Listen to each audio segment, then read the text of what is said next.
Kellis Robinette here with the Wichita Eagle and the Kansas City Star. Well, the game's all over with and the scoreboard's been turned off, but it really doesn't matter because Texas didn't score at all in this game.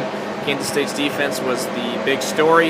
They pitched their first shutout since 2011 and their first conference shutout since 2003 when they beat Iowa State, winning 23-0 over Texas, getting their 6th victory, becoming bowl eligible, and moving to 6-1 on the season, staying on top of the Big 12 Conference without a single conference loss. The story of the day was clearly the defense.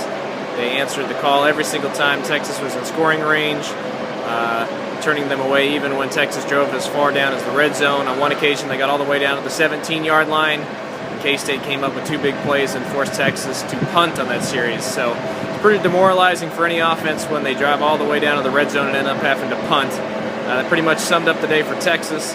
K-State was outstanding on the defensive side a week after they were gashed against Oklahoma despite winning the game. Dante Barnett was huge, breaking up 4 passes and getting 7 tackles. Ryan Mueller provided pressure all day, came up with a big sack, and Jonathan Truman led all tacklers with 8. They were really fired up about it. They had a nice meeting afterward and celebrated, deservingly so. The offense wasn't quite as good, with Jake Waters looking obviously a little bit dinged up, going for 226 yards, but they did enough to win the game. A low-scoring game. It's one that they can take some positives away from as they move toward Oklahoma State next week.